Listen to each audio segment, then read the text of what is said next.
Hey everyone, welcome to the Drive Podcast. I'm your host, Peter Attia. Hey Bob, how are you, man? Looking pretty studious there in the library today. Hey Peter, thanks very much. Yeah, just getting some reading in before the podcast. Well, this is going to be a pretty good one because, as you may recall, about 4 or 5 months ago, maybe longer, I was on a podcast with Tim Ferriss, and I don't know how it came up, but I do remember somehow it came up that, we had spent a lot of time writing this series, studying studies, and that's been 4 years ago, I think. Yeah. But we didn't really have something more digestible for folks on how to make sense of the ever-changing landscape of scientific literature, and in some ways how to kind of distinguish between the signal and the noise of the research news cycle. And I remember after that, Tim and I went out for dinner, and he kept sort of pressing me on, well, what can I do to get better at this process? Are there newsletters I should be subscribing to and things like that? And while I'm sure that there are, I didn't know what they were off the top of my head. And so I think what we've done here, when I say we, I mean you, what you have done here is kind of aggregate all the questions that have come in over the past year, basically, that pertain to understanding the structure of science. And I looked through the questions last week, and I was pretty excited. I think it's going to be a sweet discussion, and I hope this serves as an amazing primer for people to really understand the process of scientific experiments and everything from how studies are published and obviously what some of the limitations are. So anything else you want to add to that, Bob, before we jump in? I agree. I think it's a fun topic. We get so many of these questions that we end up, or at least I do, or to the website, where we'll point readers to one of the parts of the studies. But I think sometimes just talking about it and explaining it can help a lot. So I think this will be really useful as far as like a question and answer session rather than just reading a blog. Yeah. And I don't think this displaces that other stuff. I think we go into probably more detail on some things there, but I also think we're going to cover things here that aren't covered there. So depending on how you like to get your info, this could be fun. So where do you want to start? So I think we have, again, a lot of questions, but I think this question gets to the core of I think what we're trying to do here, which is how can a user or a person who has no scientific background better understand studies that they read in the news or in the publications to know if the findings are solid or not, especially in today's age where you can easily see two studies that contradict each other. Coffee's good, coffee's bad. Eggs are good, eggs are bad. So I thought we could run through a bunch of questions with the first one that we got here is, what is the process for a study to go from an idea to design and execution? Yeah, this is a great question. In theory, it should start with a hypothesis. Good science is generally hypothesis driven. So I think the cleanest way to think about that is to take the position that there is no relationship between two phenomena. So we would call this sort of a null hypothesis. So my hypothesis might be that drinking coffee makes your eyes turn darker. So I would have to state that hypothesis, and then I would have to frame it in a way that says, my null hypothesis is that when you drink coffee, your eyes do not change in color in any way, shape, or form. And that would imply that the alternative hypothesis is that when you drink coffee, your eyes do change color. You can already see, by the way, that there's nuance to this. Because am I specifying what color it changes to? Does it get darker? Does it get lighter? Does it change to blue, green? Does it just get the darker shade of whatever it is? But let's put that aside for a moment and just say that you will have this null hypothesis and you will have this alternative hypothesis. And to be able to formulate that cleanly, is sort of the first step here. The second thing, of course, is to conduct an experimental design. How are you going to test that hypothesis? As we're going to talk about, a really, really elegant way to test this is using a randomized controlled experiment. If it's possible to blind it, we'll talk about what that means. But and you'll have to decide, well, how long should we make people drink coffee? How frequently should they drink coffee? How are we going to measure eye color? These are the questions that come down to experimental design. You then have to determine a very important variable, which is how many subjects will you have? And of course, that will depend on a number of things, including how many arms you will have in this study.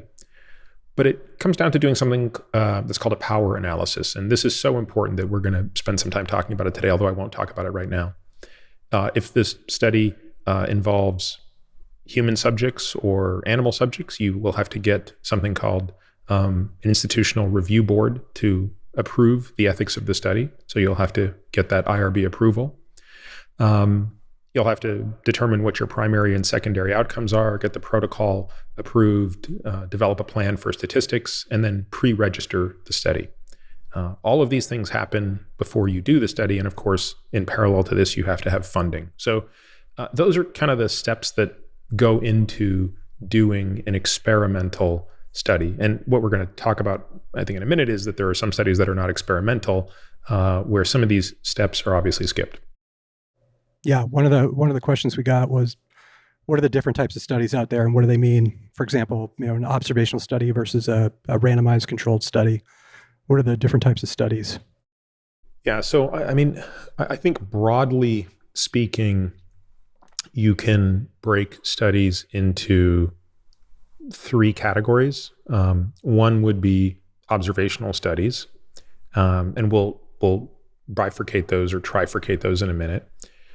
Then you can have experimental studies, and then you can have basically summations of and or reviews of and or analyses of studies of any type.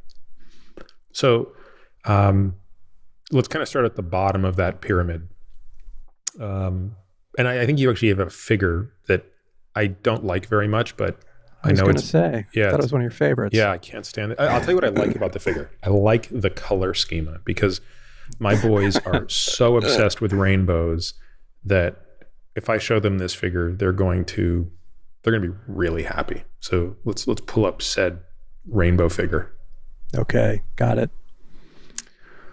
Okay, so you can sort of see these buckets here, and again at the level of kind of talking about them, I think this makes sense. What I don't agree with the pyramid for, Bob, is that it puts a hierarchy in place that suggests a meta-analysis is better than a randomized control trial, which is not necessarily true. But let's just kind of go through what each of these things mean. So looking at the observational studies, an individual case report is, I think the first or second paper I ever wrote in my life when I was in medical school was an individual case report. It was a patient who had come into clinic. This was when I was at the NIH. And this was a patient with metastatic melanoma, and their calcium was sky high, dangerously high, in fact. And obviously our first assumption was that this patient had metastatic disease to their bone, and that they were lysing bone, and calcium was leaching into their bloodstream. Turned out that wasn't the case at all. It turned out they had something that had not been previously reported in patients with melanoma, which was they had developed this parathyroid hormone related like hormone in response to their melanoma. So this is a hormone that exists normally, but it doesn't exist in this format. And so their cancer was causing them to have more of this hormone that was causing them to raise their calcium level. It was interesting because it had never been reported before in the literature. And so I wrote this up. This was an individual case report. Is there any value in that? Sure, there's some value in that. The next time a patient with melanoma shows up to clinic and their calcium is sky high and someone goes to the literature to search for it, they'll see that report, and it will hopefully save them time in getting to the diagnosis. So your mentor and friend, Steve Rosenberg, I think of him when I think of individual case reports, where I think if you listen to the podcast, he talks about this, but a lot of what motivated him early on, I think were just a couple of cases. And I think it gets back to that first question too, about the process for a study to go to an idea to design to execution, which is to have a hypothesis, you need to make an observation. And so you make an observation, you say, that's strange. And I think that's what individual case reports can represent sometimes is this is an interesting observation. It's hypothesis generating for the most part, but it might kickstart a larger trial, or it might kickstart a career. You never know. Yeah, exactly. Now, of course, it's not going to be generalizable, right? I can't make any statement about, the frequency of this in the broader subset of patients. And obviously, I can't make any comment about any intervention that may or may not change the outcome of this. So that gets us to kind of our next thing, which is like a case series or set of studies. So here you're basically doing the same sort of thing, but in plural, effectively. So you wouldn't just look at one patient. You would say, well, I've now been looking back at my clinical practice, and I've had 27 patients over the last 40 years that have demonstrated this very unusual finding. And another example of this, going back to the Steve Rosenberg case, would be one could write a paper that looks at all spontaneous regressions of cancer. Well, there's obviously been a number of them. They're infrequent. In fact, they're exceedingly rare, but there are certainly enough of them that one could write a case series. So now let's consider cohort studies. So cohort studies are larger studies, and they can be retrospective or they can be prospective. So I'll give you an example of both. So a retrospective observational cohort study would be like, let's go back and look at all the people who have used saunas for the last 10 years and look at how they're doing today relative to people who didn't use saunas over the last 10 years. So it's retrospective. We're looking backwards. It's observational. We're not doing anything, right? We're not telling these people to do this or telling those people to do that. And the hope when you do this is that you're going to see some sort of pattern. Undoubtedly, you will see a pattern. Of course, the question is, will you be able to establish causality in that pattern? Cohort studies can just as easily, although more time-consumingly, be prospective. So you could say, I want to follow people over the next 5 years, 10 years, who use saunas and compare them to a similar number of people who don't. And now, in a forward-looking fashion, we're going to be examining the other behaviors of these people and ultimately what their outcomes are. Do they have different rates of death, heart disease, cancer, Alzheimer's disease, other metrics of health that we might be interested in? Again, we're not intervening. There's not an experiment per se. We're just observing, but now we're doing it as we march forward through time. Okay. So this brings us to the kind of the next layer of this pyramid, which are the experimental studies. And again, we sort of divide these into randomized versus non-randomized. And of course, this idea of randomization is going to be a very important one as we go through this. So a non-randomized trial sometimes gets referred to as an open label trial, where you take two groups of people and you give one of them a treatment and you give the other one either a placebo or a different treatment, but you don't randomize them. There's a reason that they're in that group. So you might say, we want to study the effect of a certain antibiotic on a person that comes in the ER, and we're going to take all the people that come in who look a certain way. Maybe they have a fever of a certain level or a white blood cell count of a certain level, and we're going to give them the antibiotic. And the people who come in but they don't have those exact signs or symptoms, we're going to not give an antibiotic to, and we're going to follow them. That's kind of a lame example. You could do the same sort of thing with surgical interventions. We're going to try to ask the question, is surgery better than antibiotics for appendicitis or suspected appendicitis, but we don't randomize the people to the choice. There's some other factor that is going to determine whether or not we do that. And as you can see, that's going to have a lot of limitations because presumably there's a reason you're making that decision, and that reason will undoubtedly introduce bias. So of course, the gold standard that we always talk about is a randomized control trial where whatever question you want to study, you study it, but you attempt to take all bias out of it by randomly assigning people into the treatment groups, the 2 or more treatment groups.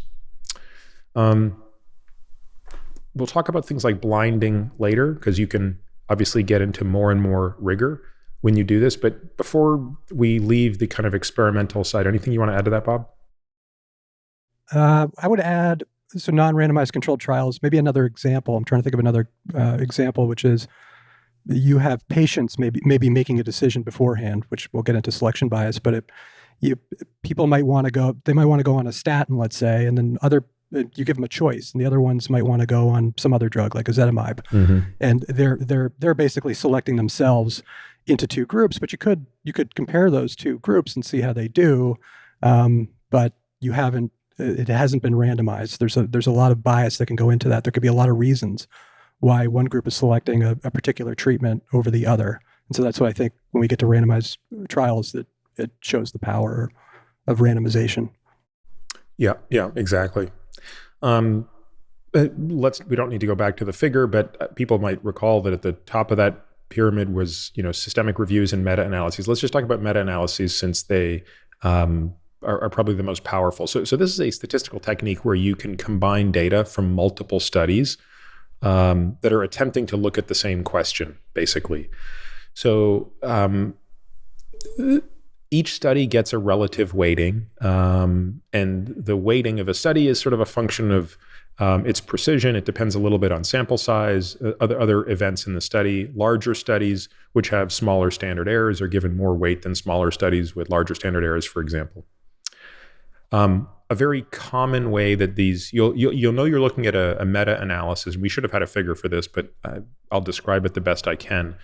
They usually have a figure somewhere in there that will show kind of across rows all of the studies. So let's say there's 10 studies included in the meta-analysis, and then they'll have the hazard ratios for each of the studies. So they'll represent them usually as little triangles. So the triangle will represent the 95% confidence interval of what the hazard ratio is, which we'll talk about a hazard ratio, but it's basically a marker of the risk. And you'll see all 10 studies, and then they'll show you the final summation of them at the bottom, which of course you wouldn't be able to deduce looking at the figure, but it takes into account that mathematical weighting. So on the surface, meta-analyses seem really, really great, right? Because if one randomized trial is good, 10 must be better. But again, I know I've said this before, probably 3 or 4 times over the past few years on the podcast. But as James Yang, one of the smartest people I ever met when I was both a student and fellow at NCI, once said during a journal club about a meta-analysis that was being presented, he said something to the effect of 1,000 sow's ears makes not a pearl necklace. And that's just an eloquent way to say that garbage in, garbage out, right? So if you do a meta-analysis of a bunch of garbage studies, you get a garbage meta-analysis. So it can't clean garbage. It simply can aggregate it. So a meta-analysis of great randomized control trials will produce a great meta-analysis. So I'm sure they try to control for garbage, the researchers and the investigators. But I think to your point with the pearl necklace, imagine if you had, say, 10 trials and 9 of them are garbage. One of them is really good, really rigorous randomized controlled trial. And you're looking at the top of the pyramid and you're saying, well, meta-analysis is the best. We should be looking at this meta-analysis. Meanwhile, you've got that one randomized controlled trial that actually is worth its salt. It's rigorous, et cetera. That I would say, if you had the option, I think you probably would rely more on that one randomized controlled trial, which is lower on the pyramid. So I think that's probably I think you've told me one of your hangups with the pyramid, because it's not necessarily top of the pyramid. It's going to be some meta-analysis of randomized controlled trials. That's right. Yeah, and so I don't want to suggest meta-analyses are not great. What I want to suggest is you can't just take a meta-analysis as gospel without actually looking at each study. You don't get a pass at examining each of the constitutive studies within a meta-analysis is really the point I think we want to make here. Yeah. There's one thing in here that isn't represented, but we had a few questions about it. I think a couple.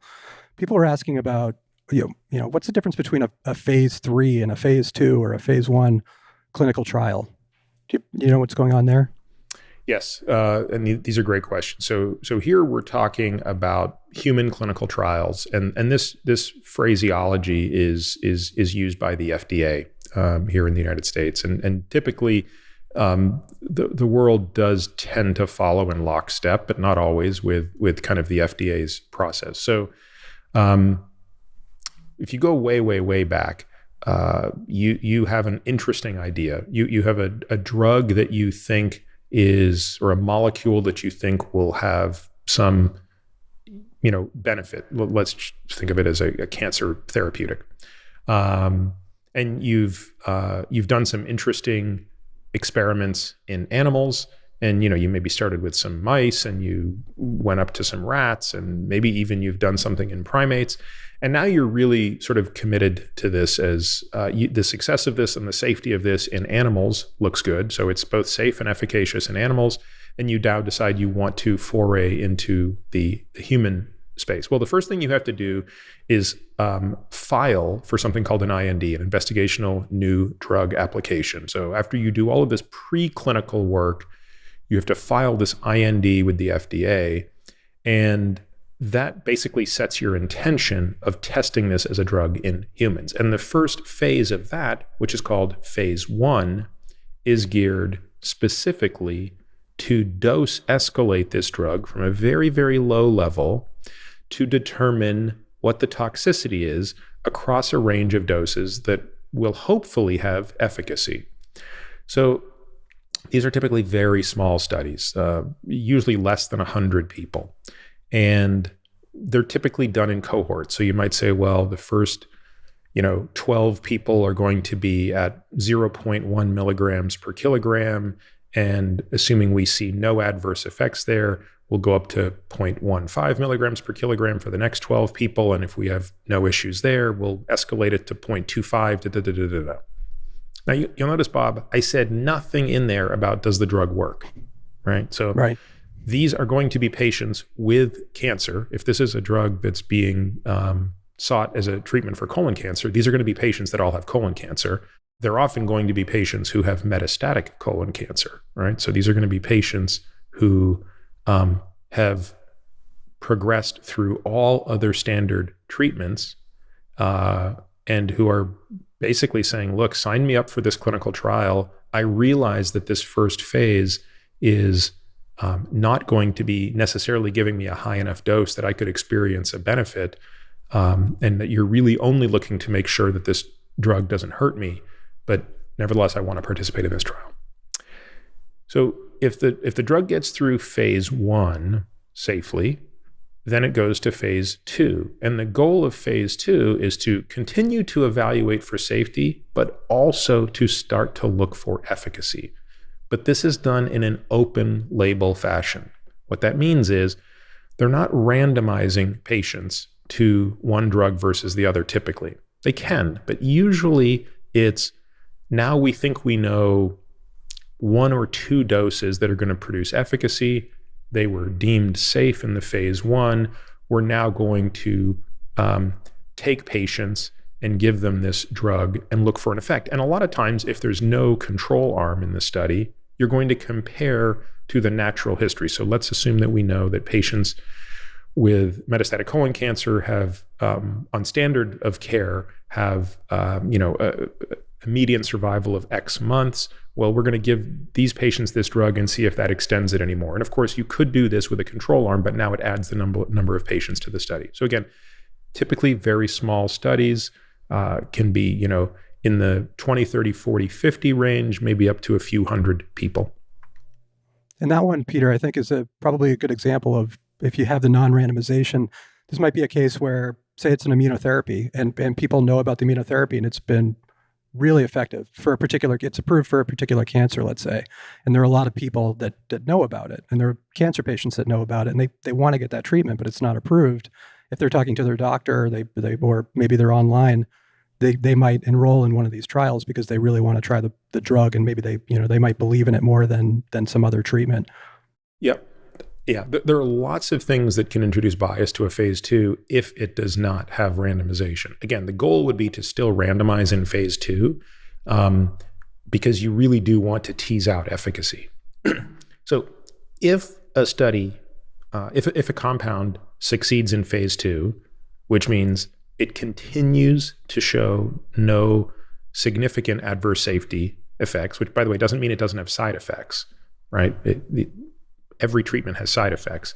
It's just that it doesn't have side effects that are deemed unacceptable for the risk profile of the patient. And it shows efficacy. So really, you have to have these two things. You then proceed to phase 3. And here, a phase 3 is a really rigorous trial. This is a huge step up. It's typically a log step up in the number of patients. So you're talking potentially thousands of patients here. And this is absolutely a placebo-controlled trial, or not necessarily placebo, but it can be sort of standard of care versus standard of care plus this new agent. But it is randomized. Whenever possible, it is blinded. And with drugs, that's always possible. And these are typically longer studies. So now, because you have so much more sample size, you're going to potentially pick up side effects that weren't there in the first place. And of course, now you really have that gold standard for measuring efficacy.